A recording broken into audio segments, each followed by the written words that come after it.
The cold that no one saw one so winter had wrapped New York City in a pale, trembling hush. The kind of cold that didn't announce itself with drama, but with persistence. It crept into gloves, slipped through coat seams, bit at the ankles, and made every breath feel like it was being borrowed instead of owned. The sidewalks were crowded yet strangely silent. People hunched inside themselves, collars raised, thoughts turned inward. Steam drifted from sewer grates like the city was exhaling its own exhaustion. Taxi lights blurred through thin snowfall. Somewhere far above, a radio played an old crooner's voice through a cracked apartment window. Thin and nostalgic, like a memory that refused to fade, inside Lena's corner cafe. The warmth was artificial and overworked. Two struggling heaters rattled against the walls, failing to defeat the cold that seeped in every time the door opened. The place smelled of burnt coffee, damp wool, and old wood. It wasn't the kind of cafe people came to linger in. It was the kind they passed through. Truck drivers, night shift nurses, men with frost in their beards, and women whose hands trembled even around hot cups. And behind the counter, tying her apron tighter around her thin frame, stood Mara Collins. Mara had been on her feet since before sunrise. The soles of her shoes were so worn that she could feel the shape of every cracked tile beneath them. Her fingers were red and swollen, small fissures opening along the knuckles no amount of lotion could fix. The tip jar was nearly empty. Again, her mind was crowded with numbers. She couldn't make behave. Rent, heat, medicine, bus fare. The kind of math that didn't care how tired you were. She wiped down the counter harder than necessary. The rag squeaking against the laminate. A pot of water heated on the old electric burner beside her. She needed it to thin out the industrial cleaner. The last bottle had frozen half solid during the night. The door opened. Cold rushed in like something alive. A man stepped inside slowly, brushing snow from the shoulders of a dark, well-worn overcoat. He didn't wear gloves. His hair, silver and neatly combed, caught the cafe light. He stood for a moment, as if adjusting to the warmth, eyes scanning the small room, taking in the cracked menu board, the bent chairs, the condensation on the windows. He didn't look like the men who usually came in from the cold. There was something unhurried about him. Something grounded. Mara barely glanced up. "Sit anywhere," she said, voice flat, already reaching for cups. The man nodded politely and chose a small table near the counter. He placed his hat beside him, careful, deliberate. He didn't open a phone. He didn't fidget. He simply sat, hands folded, watching the slow choreography of the cafe. A spoon stirring, a chair scraping, a tired couple sharing one muffin. Mara turned back to the burner. The pot had begun to steam, thin coils of vapor lifting into the air. She grabbed a cloth, then reached for the pot handle to move it aside. At that exact moment, someone behind her called out sharply, "Mara." She flinched. Her elbow struck the pot. The world tilted. Hot water surged, sloshing violently, and before she could react, before anyone could speak, the pot tipped completely. Water flew. Not hot enough to burn, but winter cold from the metal rim. And shockingly icy against skin, it cascaded forward, directly onto the man at the table. It drenched his coat. Soaked through to his shirt, splattered across his hands and lap. Steam burst upward. The cafe gasped as one body. For a fraction of a second, no one moved. Mara stared. Her breath vanished. I. Her mouth opened, but language abandoned her. The pot clattered to the floor. The man did not jump. He did not shout. He closed his eyes once. Slowly, as the cold seeped in, his shoulders tightened, not in anger but in instinct. As the winter water met winter air, Mara's shock collapsed into panic. "Oh my God. I'm so sorry I wasn't." She grabbed the nearest thing. A pitcher of cold water, meant for refills without thinking, without seeing, without understanding what her hands were doing. She threw it. Forward. Water poured again. Colder. Heavier. This time directly across his chest. A stunned silence swept the room. Someone muttered, "What the hell?" A chair scraped back. A man near the window half stood.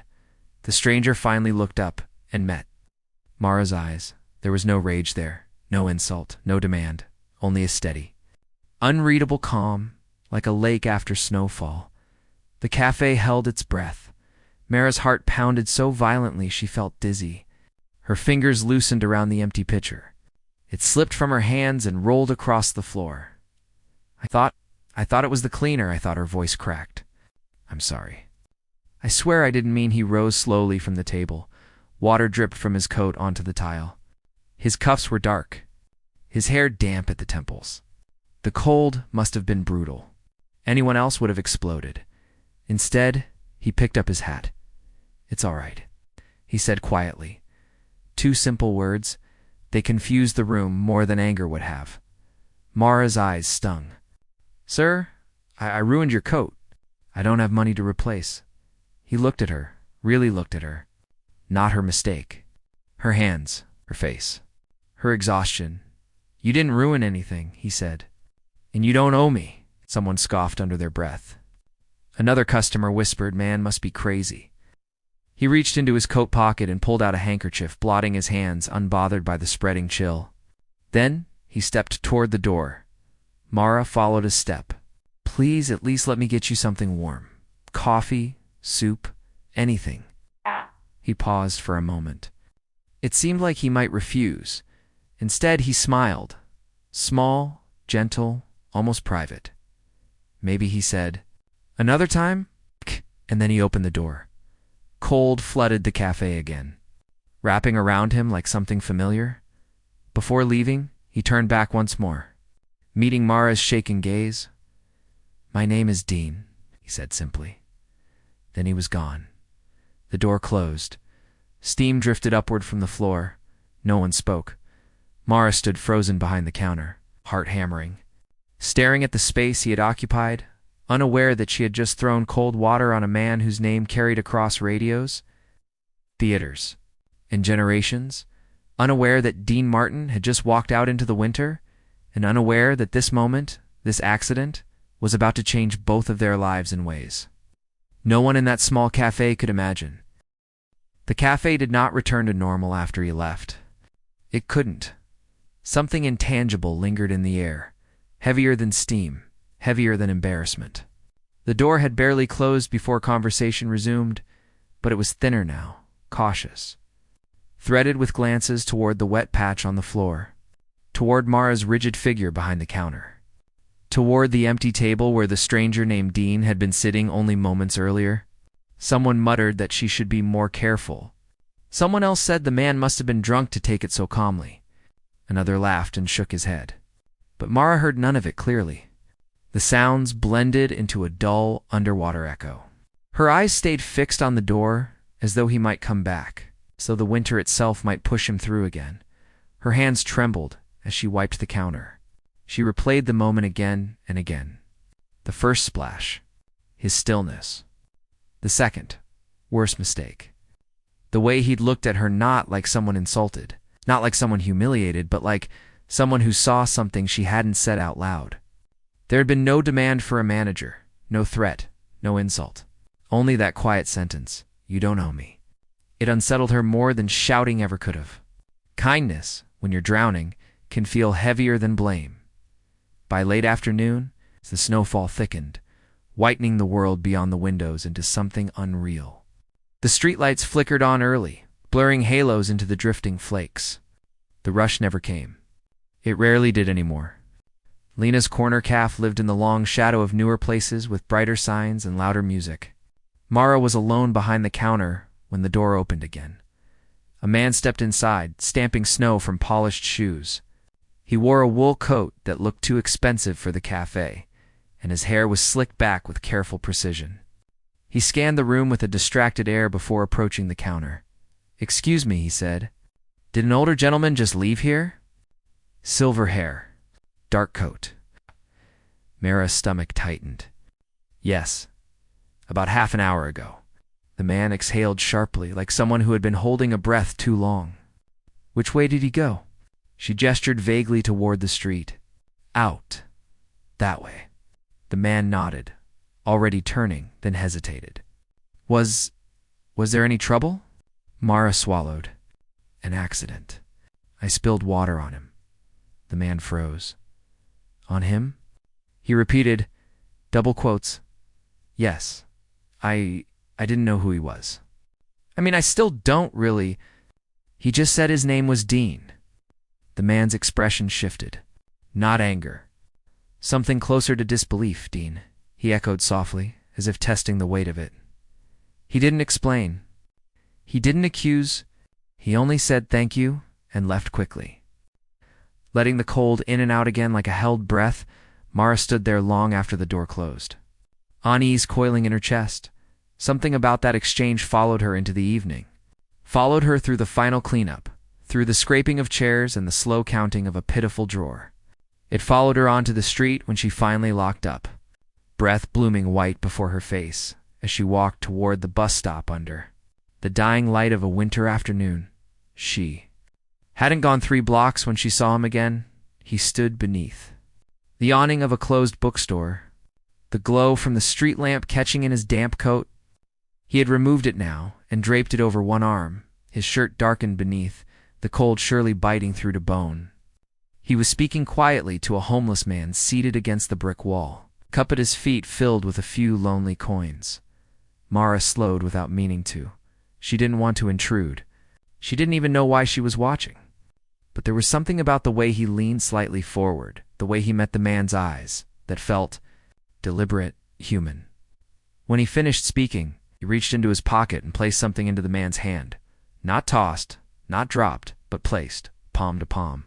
Then he shook the man's hand as if he were greeting him at a dinner party. Instead of a freezing sidewalk, the homeless man stared after him. Stunned, Dean turned and saw Mara. Recognition crossed his face, followed by that same small, unguarded smile. "You're going to catch cold," she blurted before she could stop herself. He chuckled softly. "That's the risk of winter." "You're soaked," she said. "You shouldn't be out here and miss all this." He gestured gently to the falling snow, the hush of the street, the distant hum of the city. "It's beautiful in its own way." She hesitated, then took a step closer. "I really am sorry. About earlier.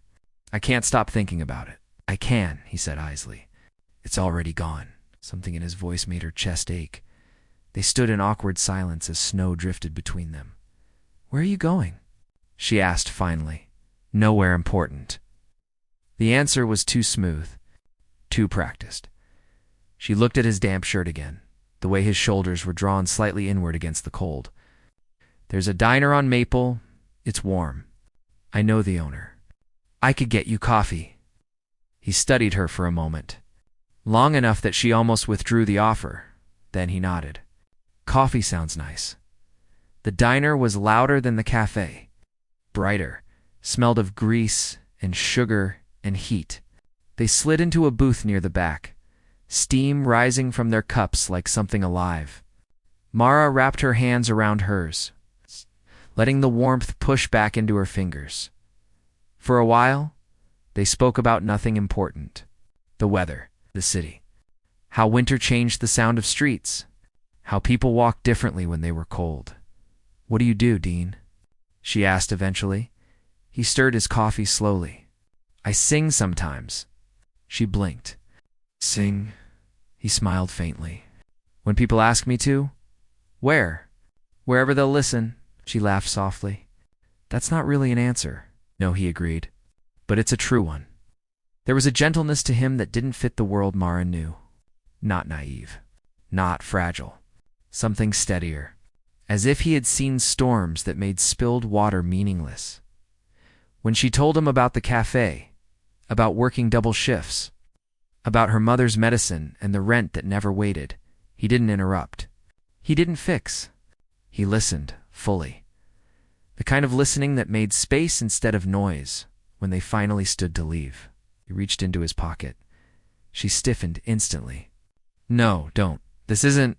I'm not paying you," he said calmly. He placed a folded bill on the table. "For the coffee," he added. She hesitated, then nodded, embarrassed. Outside, the snow had begun to ease. The city looked rinsed quieter. They walked together for half a block. "Thank you," she said, unsure what exactly she was thanking him for. He stopped beneath another light. "Mara," he said. She looked up. "How did you wear your name on your apron?" She smiled, surprised. "Maybe," he continued, "the world will surprise you soon." She frowned slightly. "What do you mean?" He only smiled again. "Good night," he said. And this time, when he walked away, she didn't know why, but something in her chest whispered that this man was not finished with her life. Not even close. Because across town, in a hotel lobby glowing with chandeliers and hushed voices, a manager was urgently speaking into a telephone, repeating the same name again and again with growing disbelief. Dean Martin? Yes, that Dean Martin. The entire city would begin to rearrange itself around the truth. Morning did not arrive gently. It came sharp and white and cold, slicing through the cracks of the city and filling them with light. Mara woke before her alarm, breath already tight in her chest, as though her body had been running ahead of her thoughts all night. For a few seconds, she didn't know why she felt this way. Then memory flooded back in pieces, the splash of water, the man's quiet eyes, the steam rising from a cafe floor, the word Dean said without ceremony.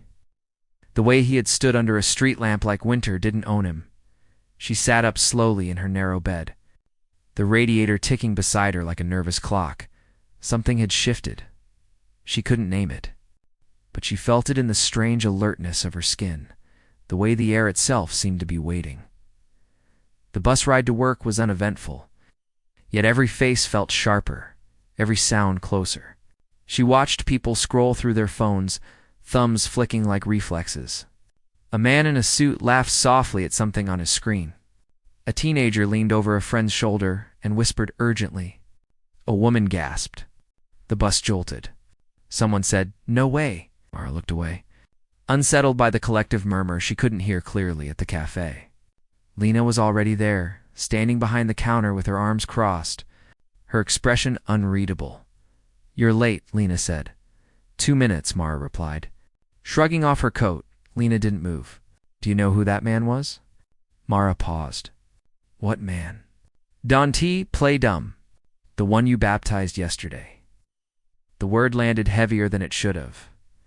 "No," Mara said carefully. "I don't." Lena turned her phone around and slid it across the counter. On the screen was a photograph. It showed a familiar face beneath falling snow. Silver hair catching light, coat open, shirt dark with water. He stood under the awning of a closed bookstore, and beneath it, in bold letters, a headline: Dean Martin spotted walking soaked through Midtown nitrogen monoxide. Security? No entourage.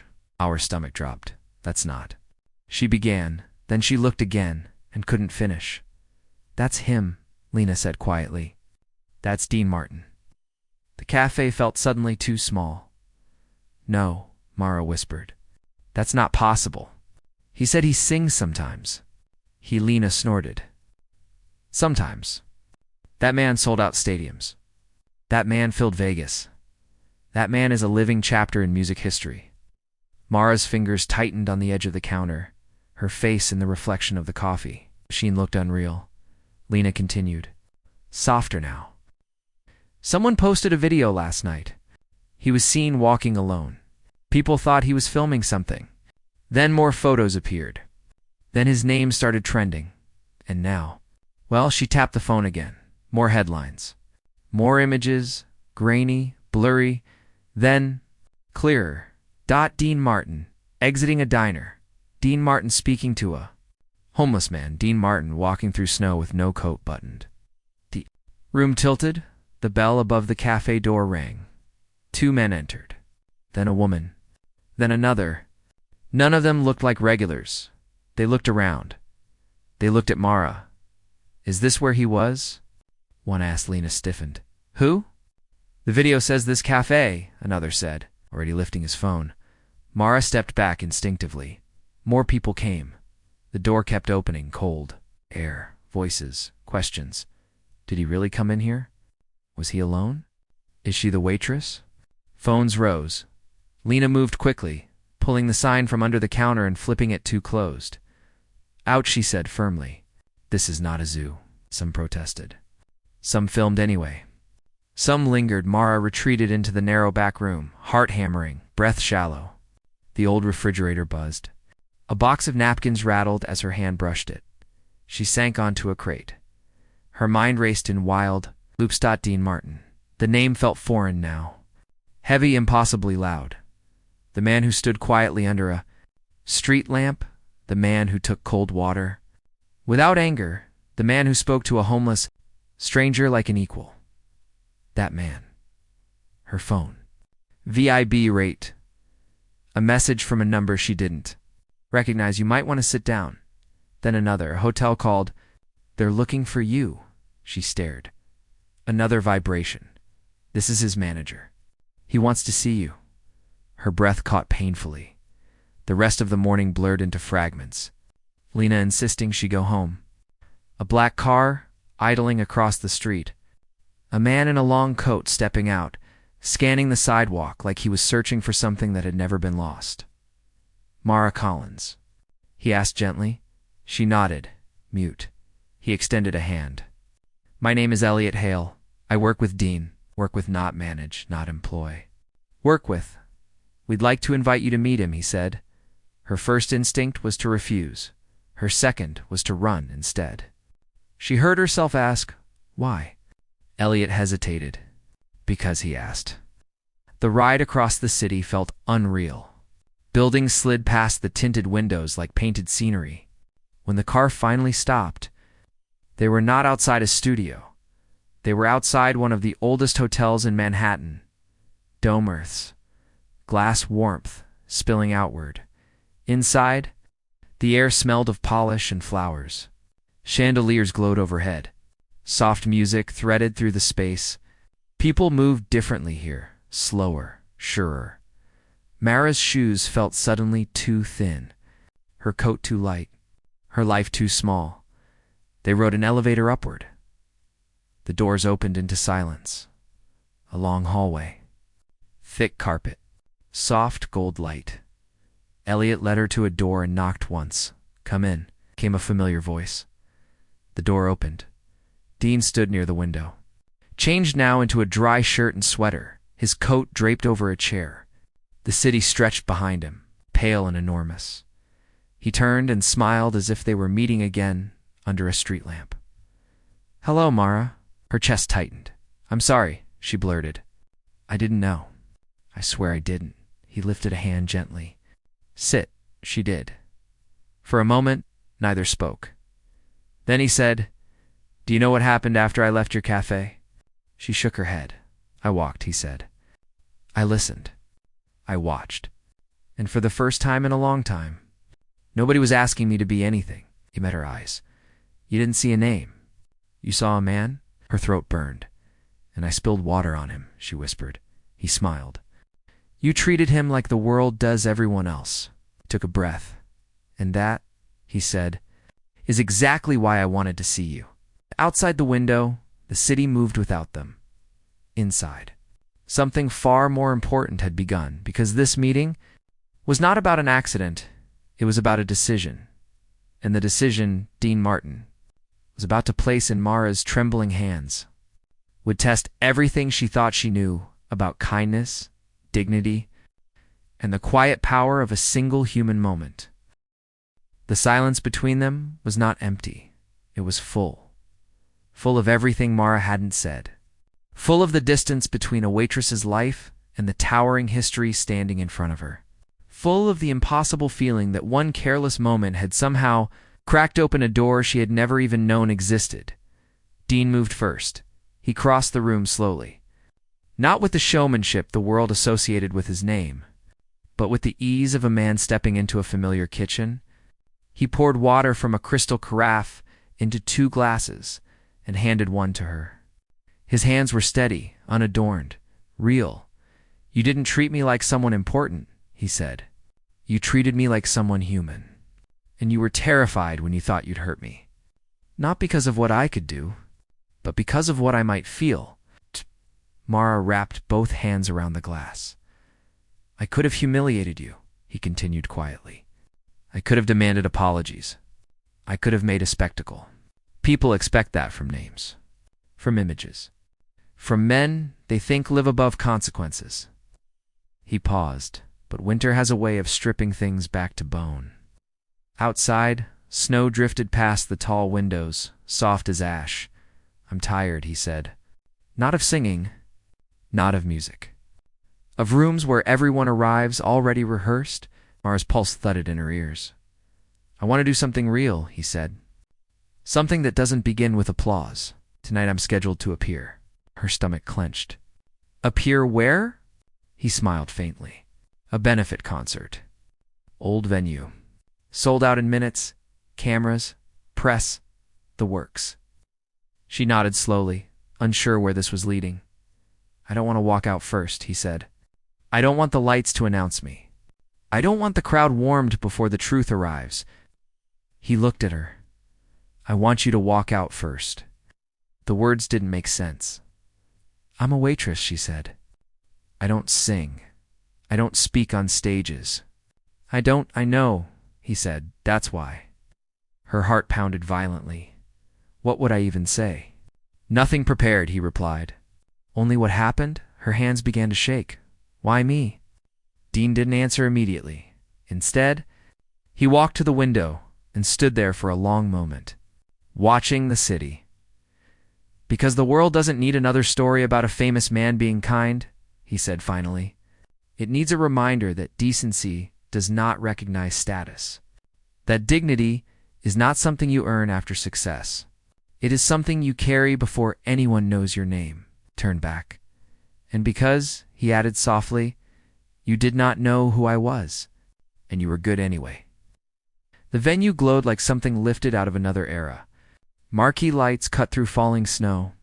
A line wrapped around the corner. Voices layered together in anticipation. Posters bearing his name lined the glass. Backstage, the air buzzed with quiet urgency.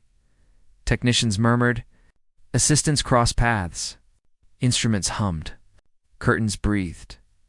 Mara stood frozen near the wings, her borrowed coat heavy on her shoulders. Her name written on a small card she kept folding and unfolding in her palm as if it might disappear if she didn't touch it, you can still say no. Elliot murmured gently. She looked out. Through the thin opening in the curtain, rows of seats, hundreds of people, faces turned toward a stage, waiting. To belong to someone else, her knees weakened. Don't belong here, she whispered. Dean stepped beside her. Neither did I, he said. The first time, as the house lights dimmed. A hush swept the room. Mara's breath locked in her chest. This is the moment, Elliot said. The curtain moved, light spilled across the stage, and before she could think herself out of it, before fear could rearrange her courage, Mara was walking forward. The audience murmured. She felt it ripple across. Them, confusion, curiosity, expectation. Unmet, she reached center stage. The light was blinding. The room. Enormous. For a heartbeat. She could not speak. Then she remembered cold water on trembling hands. She remembered a man's quiet eyes. She remembered two simple words. It's all right. My name is Mara Collins, she said. Her voice thinner than she hoped. Stronger than she feared. I work at a café on Sherarth. The room shifted. I don't know why I'm here, she continued honestly. Yesterday, a man walked into my café during a snowstorm. I didn't recognize him. I spilled water on him. Then I made it worse. And he didn't raise his voice. He didn't humiliate me. He didn't ask who I was, or what I made, or whether I knew his name. Her breath trembled. He only asked if I was okay. The room was utterly still. I found out later who he was, and it terrified me. Because it meant I had treated someone famous the same way I treat anyone else. And I realized something last night that I didn't know how to say until now. She lifted her eyes. The best moments of our lives don't happen when we are impressive. They happen when we are simply human. A murmur moved through the seats like wind through leaves. I'm here, she said softly, because kindness doesn't belong to stages.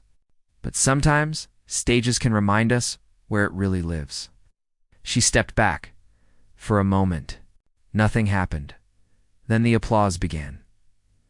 Not explosive. Deep. Rising, layered. The curtain behind her opened. Again, and Dean Martin walked into the light. The room erupted. But this time, the sound didn't lift him. It followed him. He waited for it to settle. Then he spoke. "Last night," he said, "someone threw cold water on me in winter." Laughter rippled. And then he added, "She gave me something far rarer. She gave me a moment where my name meant nothing." Silence returned. "And that," he said, "is the moment I want to sing for." He nodded to the band. The first note rose. Warm, steady, human.